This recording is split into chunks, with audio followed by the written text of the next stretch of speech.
Assalamualaikum warahmatullahi wabarakatuh. Teman-teman BBOH, kita hari ini masih bersama Pak Basri Adi ya, ahlinya dalam hal keuangan, perencanaan keuangan dan juga spesialisasinya tentang hak waris ya. Ini sebetulnya sangat sedikit sekali orang yang mendalami ini, dan setelah saya bergaul dengan Mas Basri, itu ternyata ruwet, Bo. Kelihatannya sederhana, tapi kalau kita tidak mendapatkan pengetahuan tentang warisan, itu muncul juga banyak hal di kemudian hari kalau kita tidak memiliki ilmu tersebut. Nah, Mas Basri, terima kasih datang ke studio ini. Kita kepengen sharing lagi ya. Siap. Gitu buat teman-teman BBOH.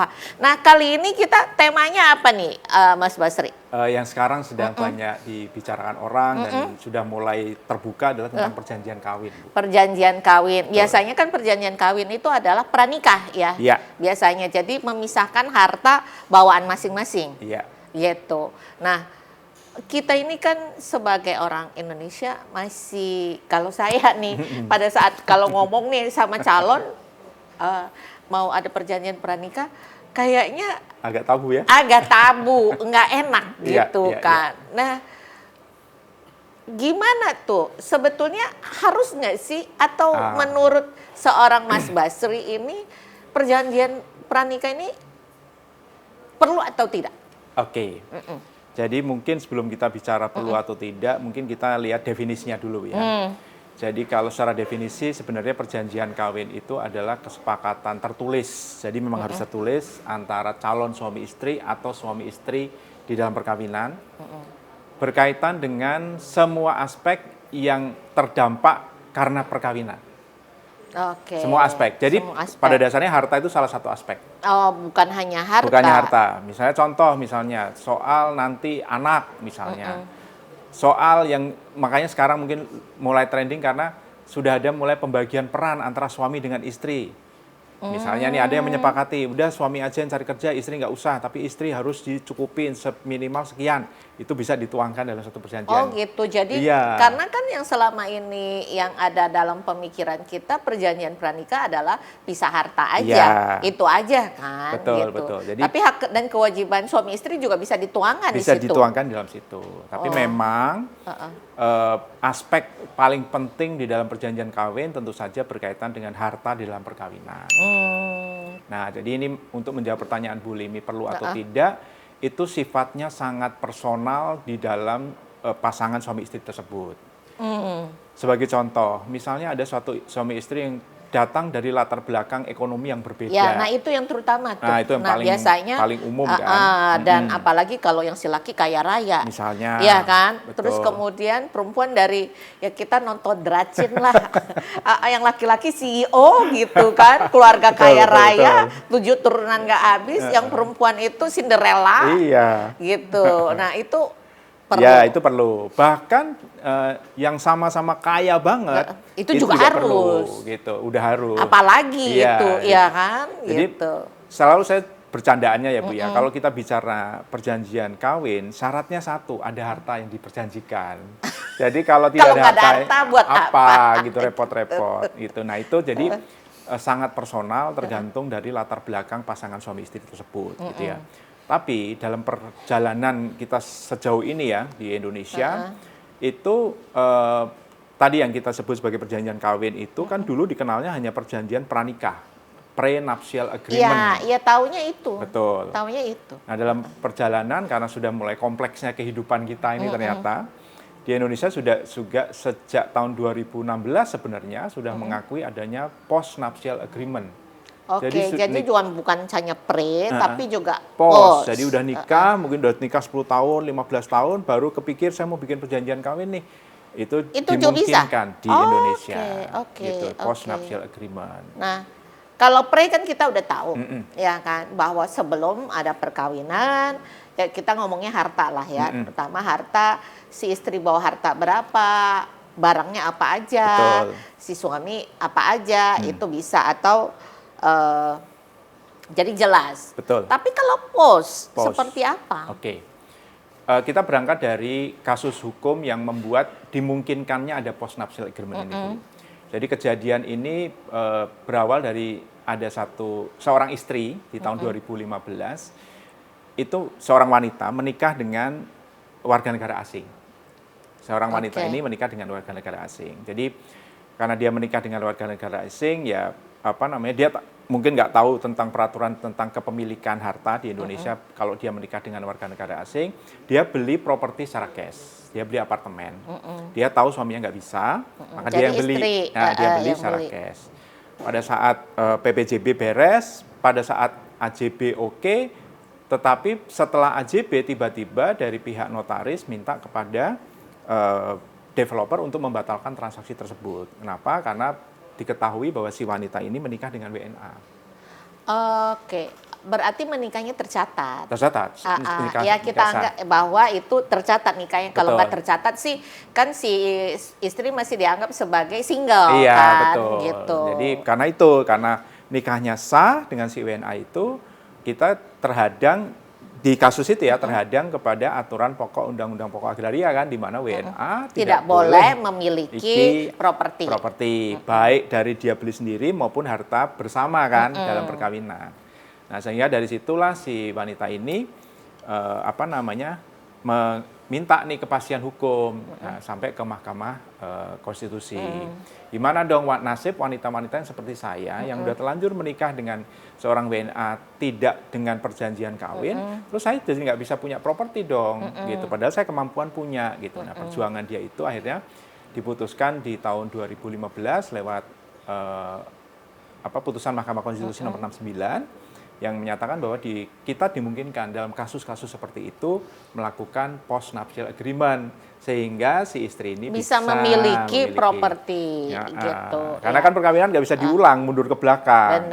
Tinggal dibikin bahwa harta yang dibuat sejak perjanjian nikah itu dibuat ke depan itu dipisahkan. Kalau yang sudah terlanjur ya sudah. Gitu. Yang ke depan itu dipisahkan. Jadi sudah nggak ada lagi harta bersama sejak ada perjanjian itu. Oke, makanya kenapa sekarang ini kan juga yang dibilang bahwa selama ada keterikatan dengan WNI, misalnya anaknya dari si ibu WNI bisa juga memiliki properti di Indonesia gitu kan. Oke, jadi bisa post, bisa pre, bisa post. Post itu ada case lagi Bu. Ini kan tadi memang personal ya sifatnya. Ada case begini, ini ada suami istri. Ketika dia menikah, dua-duanya masih dalam perjuangan lah, gitu ya, perjuangan. Nah kebetulan sang suami ini adalah aktivis satu partai politik. Nah karena dia aktivis, sampai akhirnya ya dalam perjalanan hidup dia beruntung, gitu ya, dia mencapai satu posisi tertentu, hartanya banyak, gitu. Nah dia berpikir bahwa terutama karena dia aktivis partai politik, kemudian dia punya jabatan politik, gitu ya, dia punya kekhawatiran bahwa saya ini secara resiko politik juga vulnerable. Ya, siap bisa mungkin dibidik KPK dan segala macam. Iya kan, Bu? Dan kalau ada apa-apa kan berarti kan harta dia bisa juga diambil untuk membayar misalnya kerugian negara dan segala macam. Lalu dia berpikir, ya udahlah, dia sama istrinya, mereka udah nikah nih 20 tahun. Di 20 tahun pernikahan mereka membuat perjanjian kawin. Karena dia pengen ngamanin istrinya, kalau ada apa-apa urusan sama saya misalnya KPK, misalnya jangan sampai nanti istri saya juga, harta yang dihasilkan oleh istri saya juga ikut ke bawah. Nah itu contoh-contoh kasusnya lah. Tapi begini Mas, ya bisa apakah dalam satu perkawinan itu bisa ada dua perjanjian, pre dan post? Pre kan udah jelas bawaan harta Mas ini. Terus kemudian post, ya kan, setelah berjalan, gue kayaknya perlu ada post nih. Ini mohon maaf ya. Ini kan ada misalnya ada kasus ya public figure lah misalnya si suaminya itu ketangkep KPK, ya kan. Terus si istri mengatakan bahwa hartanya saya nggak bisa disita karena itu dari jeripaya saya, gitu kan. Nah itu gimana tuh? Kalau apakah memungkinkan dalam sebuah perkawinan ada prenep dan juga post? pada prinsipnya sebenarnya ya tidak bisa. Kenapa? Karena kalau sudah bikin pre itu berlaku selama perkawinan itu ada. Bahkan tidak bisa Oke. dibatalkan oleh suami istri itu tanpa alasan yang cukup jelas gitu ya. Jadi kalau sudah bikin pre, sebenarnya itu berlaku selamanya. Jadi kalau prenup Oke. tadi tujuannya adalah memisahkan harta, maka sepanjang perkawinan itu ada, maka tidak ada namanya harta bersama. Harta suami, harta istri. Itu. Walaupun misalnya begini, si suami beli properti atas nama istri itu tidak bisa dihitung sebagai harta bersama Sudah punya tadi prenup, setelah punya prenup. ya itu udah hartanya istri. Jadi kalau kepemilikan terutama rumah kan dilihat nama yang ada di sertifikat. Jadi kalau sudah ada pemisahan harta, suami beliin istri, maka kalau kita bicara seperti itu ya, tidak cuma jual beli. Pada dasarnya prinsip hibah, suami istri itu dilarang. Hibah antara suami ke istri atau istri ke suami itu sebenarnya dilarang. Kecuali mereka punya perjanjian kawin. Jadi saling memberi di dalam perkawinan, kalau mereka punya perjanjian kawin justru dibolehkan. Gitu. Jadi akan dipisahkan, suami punya duit, saya mau beliin istri saya, rumah langsung atas nama istri saya. Kami punya perjanjian kawin, maka sejak itu rumah itu menjadi milik si istri. Oke. Gitu. Oke. Ya walaupun ada terjadi cekcok lah, ya tetap itu menjadi miliknya Udah menjadi si milik istri, gitu. Oke. Jadi kalau sebelum nikah, pranikah namanya perjanjian prenup. itu maka itu mengikat seumur hidup. Yap. Kalau nih apabila Yap. kita sudah ada perjanjian pranikah, Yap. nikahlah mereka, kemudian mereka cerai, Mm-mm. terus nikah lagi, Oke. prenupnya yang pertama itu masih berlaku atau harus bikin Oke. prenup baru? Kalau perjanjian kan antara dua belah pihak, begitu sudah putus ya putus tentu saja, Hilang. sudah hilang. Dan akhirnya kan jatuhnya kalau sebenarnya gini, perjanjian pernikah itu lebih banyak menolong dalam tanda kutip kalau terjadi kemungkinan perceraian. Karena nggak ribet soal harta gono gini, Udah soalnya jelas. tidak ada harta gono gini. Jadi ya begitu terjadi perceraian, punya prenup, ya udah suami bawa kopernya suami, istri bawa kopernya istri, selesai, gitu ya. Itu sebenarnya salah satu keuntungan memiliki prenup, gitu ya. Begitu misalnya salah satu pihak menikah lagi dengan pihak lain, ya silahkan bikin prenup tapi dengan pasangan yang baru, gitu. Itu dimungkinkan. Gitu. Tapi dengan yang lama ya udah selesai, gitu. Oke. Nah, kalau misalnya ada yang nikah dengan orang yang sama, nikah ulang, ya harus bikin Diulang, prenup baru. Iya, karena kan pada saat cerai udah selesai kan urusan pernikahan mereka. Namanya juga perjanjian kawin kan. Itu hanya berlaku pada saat perkawinannya ada. Begitu sudah bercerai kan perkawinannya sudah tidak ada. Gitu. Oke. Nah, kalau menurut Mas Basri, sebaiknya dalam perkawinan itu yang belum punya prenup harusnya postnup. Yap. Gitu. Tapi kalau postnup itu berarti apa yang sudah terjadi itu melekat pada aturan sebelumnya. Betul. Karena kan tidak berlaku surut. Iya, kan, tidak berlaku surut. gitu. Betul. Oke. Jadi kalau misalnya kayak urusan tadi misalnya si suami kena tangkep lah, ya kan, disinyalir ada tindakan yang ilegal lah, Ya, gitu. betul. Nah, si istri nggak bisa mengatakan bahwa ini saya punya postnup. Itu kan berarti kan akan dilihat perjanjian yang setelahnya itu kapan, hartanya itu adanya yang diperoleh kapan. Betul. Gitu. Nah, itu jadi tadi prenup memang sudah berlaku sejak itu berlaku, sejak memang perjanjian. Postnup juga sama. Jadi di saat perjanjian itu diberlakukan ke depan, ke belakang nggak berlaku gitu. Nah tadi ada satu hal lagi Bu yang penting menurut saya yang berkaitan dengan pertanyaan perlu atau enggak gitu ya. Jadi salah satu hal yang penting di dalam perjanjian kawin itu adalah perjanjian kawin itu juga melindungi dalam konteks nanti kalau terjadi namanya sita pajak. Oh, sita pajak. Sita pajak. Jadi kita tahu kan kalau misalnya ada orang melakukan pelanggaran pajak, dia punya utang pajak, kena denda terus dia nggak bayar, itu ada satu langkah namanya sita pajak. Nah, di dalam Undang-Undang KUP, Undang-Undang Perpajakan, sita pajak itu tidak hanya mencakup harta milik si penanggung pajak, misalnya ini suaminya yang punya utang pajak nih, tetapi juga harta istri dan anaknya, kecuali mereka punya perjanjian kawin. Oke. Gitu. Jadi makanya sebenarnya perjanjian kawin itu bukan sesuatu hal yang tabu untuk dibicarakan, karena mungkin dalam banyak hal tidak hanya bermanfaat pada saat cerai itu kan kemungkinan terburuk ya, tapi dalam hal kayak kasus misalnya kriminalitas, dalam kasus utang piutang, karena kan tidak hanya hartanya yang terpisah, tetapi juga utangnya juga dipisahkan, gitu. Termasuk dalam hal tadi denda pajak dan sita pajak, gitu. Nah, kalau seumpamanya nih kita lihat menyangkut di warisan, gimana tuh? Oke. Misalnya, oke, ada prenup, terus kemudian katakanlah kalau harta ayah jelas, ya kan? Berarti dia bisa. Kalau harta ibu, kalau ibunya yang nggak ada, kan itu kan seharusnya miliknya si ibu kan? Yep. Ibunya nggak ada. Nah, bentuk warisannya tuh ke anak-anaknya gimana tuh? Oke. Jadi perjanjian kawin mau post maupun pre itu tidak menghilangkan hukum waris. Oke. Jadi misalnya contoh, ada suami istri melakukan perjanjian kawin mau pre maupun post gitu ya. Artinya harta mereka terpisahkan, harta suami, harta istri. Kita lihat siapa yang meninggal nih. Suami misalnya. Kalau suami meninggal, maka seluruh harta yang ditinggalkan oleh suami akan menjadi milik istri dan anak-anak. Otomatis. Betul. Nggak ada gono gini kan? Ya. Nah, demikian juga sebaliknya. Pada saat misalnya ibunya yang meninggal, maka harta yang ditinggalkan si ibu akan menjadi milik suami dan anak-anak dibagi rata, sama aja. Tapi tidak ada gono gini. Oke. Gitu. Kalau si istri meninggal itu kemudian warisannya itu suami dapat 50% juga.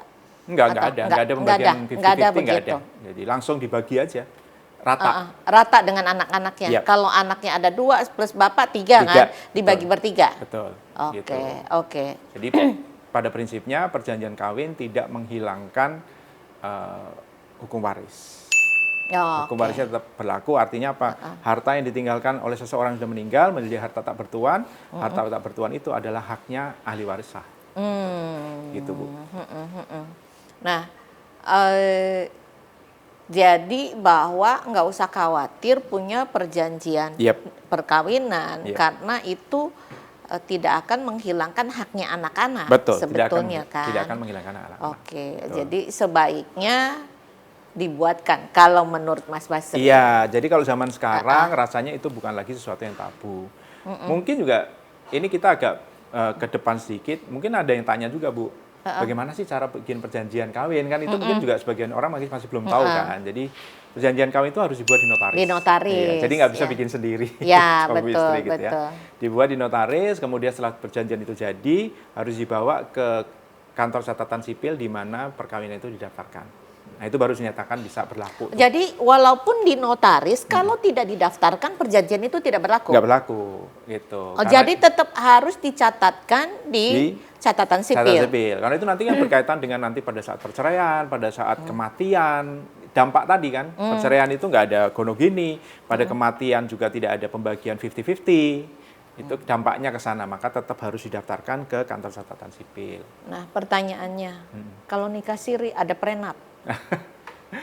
Kalau makanya gini, kalau nikah siri itu kan berkaitan dengan dalam tanda kutip ketidaklengkapan di dalam pelaksanaan hukum perkawinan negara. Jadi kalau nikah siri ya memang nggak bisa karena perkawinan dianggap tidak lengkap, bahkan dianggap tidak ada oleh negara, maka tidak bisa bikin perjanjian. Kalaupun ada prenup juga percuma. Iya, percuma juga gitu. Karena perkawinannya tidak pernah dianggap ada oleh negara. Catatan sipil juga mau mencatat itu di mana karena perkawinannya nggak ada. Tidak pernah dicatatkan. Gitu.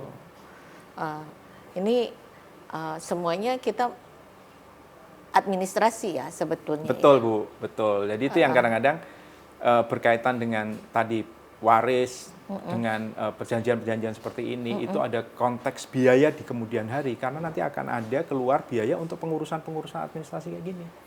Itu kenapa mungkin kan sebagian orang ada yang tanya tuh, kok financial planner gitu atau estate planner ngomongin waris gitu, ya karena waris di Indonesia itu nggak gratis ternyata. Waris di Indonesia itu butuh duit gede, ya semakin gede asetnya, duitnya makin gede, semakin itu harus besar di-plan gitu. Nah, itu yang mungkin menjawab pertanyaan beberapa teman yang ngapain sih seorang financial planner mau ngomongin soal waris, karena waris Indonesia mahal ternyata. Iya, kita juga baru menyadari ya Iya. setelah ketemu Mas Basri. Kalau enggak, kita juga nggak tahu. Kita menganggap ya mungkin kalau misalnya orang tua saya kan emang pada saat meninggal ya tidak memang warisannya enggak ya bukan Nggak besar lah, signifikan lah yang gitu ya. signifikan. Nggak Jadi di signifikan. kita juga nggak ribut, ya kan. Dan terus juga kayaknya nggak jadi masalah. Iya. Tapi kalau misalnya yang hartanya udah triliunan, apalagi ratusan triliun ya itu menjadi masalah. Masalah, betul. Iya kan. Betul. Dan itu harus di-prepare kan. Di-prepare itu sejak sebelum harta itu diadakan, artinya sebelum nikah. Karena Oke. dampak dari tadi misalnya, saya nggak punya perjanjian kawin, maka ada namanya harta bersama. Nah ini yang biasanya suka dibingungkan orang gitu. Ya mungkin Bapak Ibu mungkin kita sedikit keluar dari konteks ini. Ada case kan di seorang mantan istri artis ya kan, yang kemudian menikah lagi dengan seorang laki-laki, punya anak. Terus si wanita ini meninggal. Si laki-laki ini menuntut harta yang dulu didapat dari si istrinya dari perkawinan sebelumnya. Itu kan gara-gara kan harta bersama. Dan harta bawaan namanya. Nah, sedangkan kan kita tahu harta bersama itu hanya dibatasi pada harta yang diperoleh dalam perkawinan itu aja. Nah, kalau nikahnya baru setahun 2 tahun gitu ya, mungkin juga belum banyak aset terbentuk, ya memang bagi warisnya kecil karena memang yang dibagi waris harta bersama. Gitu. Ya, tapi kalau nggak ada perjanjian prenup ya dianggap itu semua harta bersama dong. Harta bawaan. Harta bawaan. Harta bawaan kan si istri tadi, si wanita tadi berhak untuk melakukan apapun tanpa harus persetujuan suami baru. Gitu. Jadi misalnya kan dalam kasus yang tadi kita bicara, si istri ini sudah ngasih kepada anak-anak dia dari perkawinan sebelumnya. Maka si suami udah nggak bisa ngapa-ngapain karena itu harta yang dia bawa dari perkawinan ini sebelumnya, bukan termasuk harta bersama. Gitu. Nah itu kompleksnya sebuah perkawinan itu kenapa ada dibutuhkan perjanjian kawin, karena ada melibatkan harta bawaan, harta bersama, itu yang kadang-kadang suka jadi sumber konflik. Dan juga ketidakpahaman orang. Ketidakpahaman gitu. Ya kan, makanya kenapa kita ada BBOH khusus ngomongin waris. Supaya masyarakat ataupun teman-teman memahami ya, dan supaya tidak mewariskan konflik. Konflik, betul. Ya kan, gitu. Bukan lagi mewariskan harta saja, tapi jangan sampai mewariskan konflik. Oke. Mas Basri, kayaknya nggak terasa nih, ini teman-teman udah ngasih tanda bahwa udah waktunya. Durasi. Ada lagi yang mau disampaikan sebelum kita tutup, Mas Basri? Iya, jadi menjawab tadi, menegaskan pertanyaan Bu Lini tadi, apakah perlu perjanjian kawin atau enggak? Balik lagi itu individual. Tapi kalau di zaman kita sekarang ini, rasanya, apalagi kalau melibatkan pasangan suami istri yang berpotensi atau mungkin sudah punya harta yang cukup signifikan, perjanjian itu signifikan pentingnya. Jadi kita jangan tabu lah ngomongin soal perjanjian kawin, karena itu yang nanti mungkin akan menyelamatkan kita dalam perkawinan kita sampai kita di akhir perkawinan itu selesai. Soalnya ada yang bilang, lu nggak percaya sama gua, gitu. Ya. Sampai harus bikin perjanjian pranikah. Nah, gitu. lebih baik itu diomongin sebelum nikah daripada nanti sudah nikah hartanya baru ngomong begitu. Kamu nggak percaya sama saya nih gitu. Itu lebih repot lagi. Jadi sebaiknya dari awal udah jelas. Oke, siap. Oke, thank you ya Mas Basri buat waktunya. Oke, thank you juga buat teman-teman BBOH. Nanti kita akan kembali lagi dengan topik yang lain, tapi juga masih menyangkut warisan. Oke, assalamualaikum.